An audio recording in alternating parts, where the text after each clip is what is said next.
I just want to preface this video by saying I made this video back in 2021 for one of my other channels, and since this is a dedicated gaming channel, I thought a remastered version of this video belonged here. I feel like everything I bring up in this video still correlates to today, so without further ado, let's get into this video. Call of Duty Black Ops Cold War was released on November 13th, 2020. It was released for the PS4, PS5, Xbox One, Xbox Series X/S, and PC. Coming off the heels of the most successful Call of Duty in recent years, that being Modern Warfare 2019, Black Ops Cold War has some large shoes to fill. It is no secret that Treyarch had to take this game over from Sledgehammer during the developmental cycle and turn it into a Black Ops game in a very short time. With all those issues, not including issues with the pandemic, I can honestly say that this game somehow came out alright. In this video, we will be discussing the multiplayer, the campaign, along with the revamped zombies mode, and analyze if this game is actually any good or not.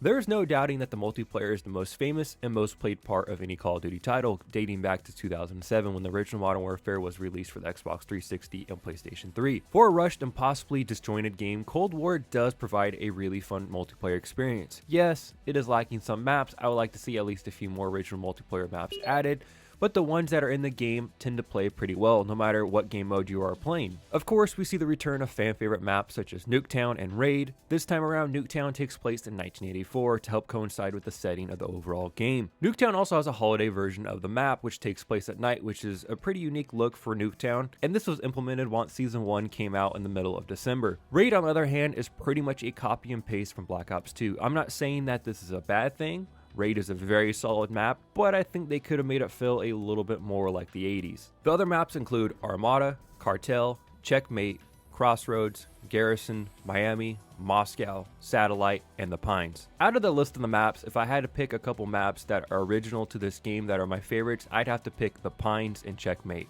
They just play real well and I think they look very cool. Probably the mode I have been playing the most ever since it came out is 2v2 Gunfight. Cold War's Gunfight mode features all new and original maps, and they are tight quarters and created some of the most fun moments I have had in this game. The Gunfight maps are Game Show, ICBM, KGB, and Ubon. I find them all to be unique and fun maps, and they all create an interesting dynamic when you and a friend are trying to eliminate the other squad. Here recently, the game even added a 3v3 gunfight mode. This mode is interesting because it actually allows the player to pick their own class, and you actually can play other game types on these maps such as Domination or Kill Confirmed, compared to the 2v2 version of Gunfight, which gives the player a random loadout every 2 rounds, and it only is team deathmatch. Now, the multiplayer mode I have played the least is Fire Team modes. I have dabbled in it a little bit, but I just don't find it to be all that interesting. I feel like it is a lesser version of Warzone, so you might as well just go play Warzone at that point. This game mode does feature 3 unique maps, and those maps being Alpine, Ruka, and Sanatorium. If you enjoy this mode, let me know down below, because maybe I'm missing out on an amazing game type, but it just hasn't grabbed my interest thus far. For a quick second, let's circle back to Warzone. I feel like I am one of the few people on the planet Earth who doesn't love Warzone. I never played it when it came out for Modern Warfare, and I only just now started to dabble with it with a few friends here since Cold War came out. I can see how people love this game mode, but it really just doesn't feel like it's for me. I ultimately have an issue with the player movement in Modern Warfare 2019, and I think that is why I never really gave Warzone a true shot. I think Modern Warfare 2019 moves a little too much like a Battlefield game. That is why I'm not a huge fan. It's not as bad as Battlefield, but it just has that weird kind of clunky movement when you run. It's just not my favorite. But with that said,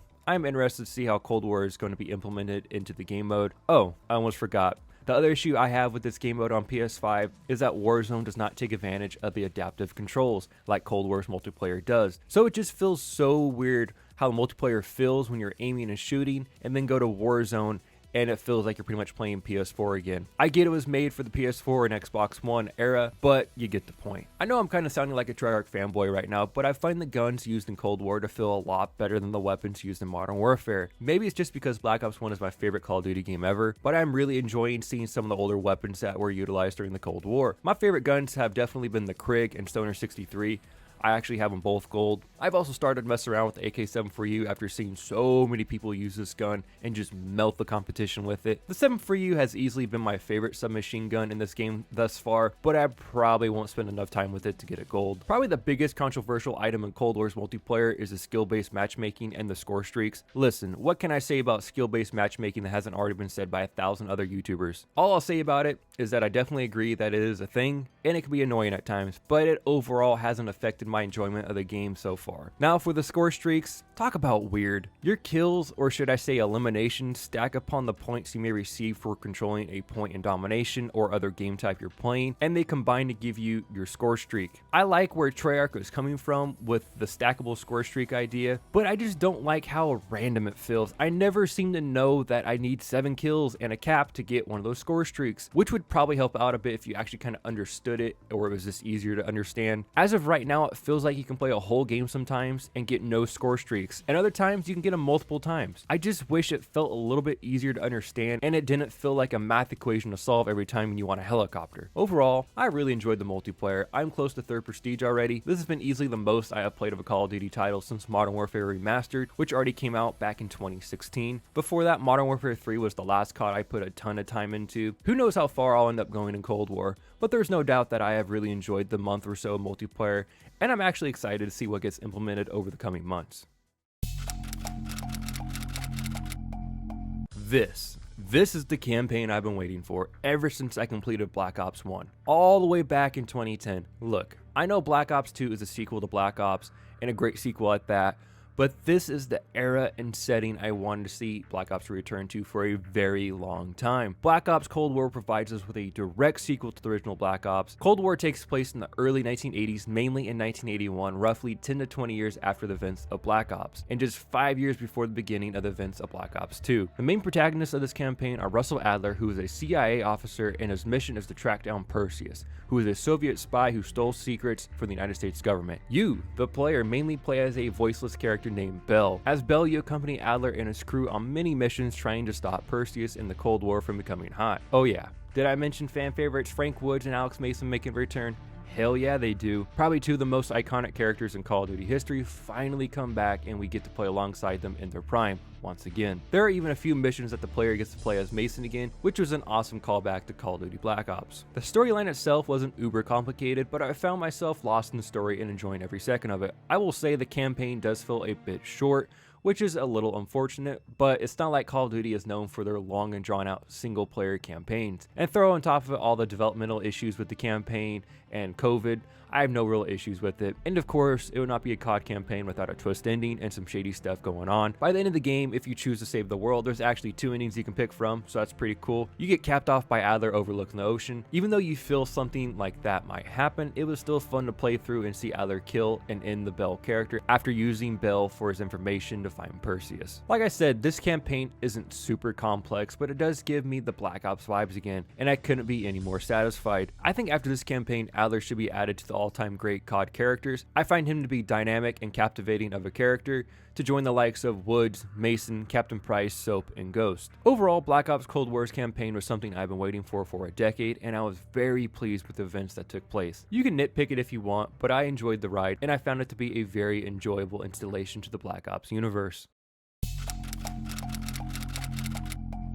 Cold War Zombies has seen the biggest change to the zombies landscape since probably ever. To be completely honest, I am not sure how I feel about Cold War Zombies. I like the idea and story surrounding the zombies mode. I even like how you can rank up and progress weapons in zombies, and how it is connected to your overall profile and it connects to multiplayer. But I just feel like some of the zombies magic is missing. Maybe it is missing the iconic characters such as Dempsey, Nikolai, Richtofen, and Takio. I get why they're not in the game due to the creators rebooting the zombie storyline, but I hate how lifeless and unmemorable the characters are in zombies now. You get to pick your character, and I usually play as Adler, but he never really speaks, let alone has some wacky or fun saying when you're slaying zombies. I think this is a huge missed dimension in the zombies mode. I know it's supposed to be dark and spooky again like World at War days, but it's just missing the player character interaction. Now let's talk about the map. It's called Die Machine, however you want to pronounce it. It is Noctur and Totten, just expanded and set in the early 1980s. I like all the ideas of this map. Even the training areas are good. There are 3 different areas you can train zombies in, and that adds to playing this mode with multiple friends, so I like that. I even like the pack-a-punch and armor system that they added to this game. I just hate how quickly the armor diminishes. I get it, you have to have armor go away or the game would be too easy, but I feel like you barely get nicked by a zombie and half your armor is gone, even if you have it maxed out. It doesn't get any more annoying than when you're fighting the splitters. Look, the Megatons are pretty easy to deal with, but the splitters are incredibly annoying. Are they that hard to deal with? No, but that's besides the point. Their toxic venom stuff shouldn't be able to knock me when I have full health and armor.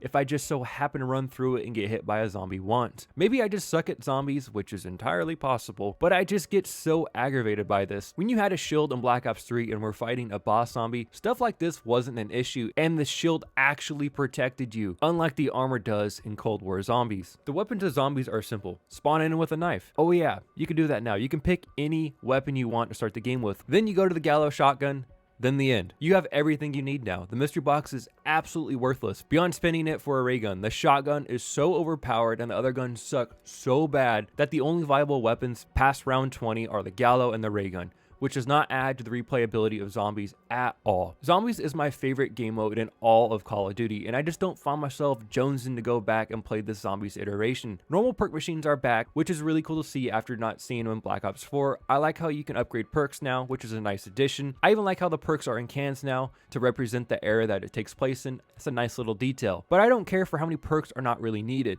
Yes, Juggernaut gives you more health, but so does armor. And armor actually makes more of a difference, albeit a minimal one. The only two perks you really need are Speed Cola and Stamina Up. Speed Cola is a must because the character reloads are so slow, and Stamina Up makes you feel like you're Quicksilver, which is cool. I'll give them that one. I almost forgot to add that there's a supply table you can go to for various items. I actually think this is a good addition to the game. You can even call on a chopper gunner, which has never been done before in zombies. You can win zombies now too. I think I like this addition, even though it really doesn't do anything, but I guess it's a good endpoint for people who want to stop playing, but don't want to die to end their play session. So I get it. Even with all this said, probably my biggest complaint of zombies in Cold War is that there is only one map. Yes, I get it. They made the game during a pandemic and blah, blah, blah, blah, blah. But how do you launch a revamped zombies mode with only one map? Like how? How do you only have one map? There needs to be at least 3 at launch. 2 normal zombies map and 1 Dead Ops arcade. I would have been completely fine with an exact port of Kino or Ascension or something like that to pair with the machine. It would have been totally understandable due to the pandemic if they have just put an old one in with the new one and called it a day for a bit.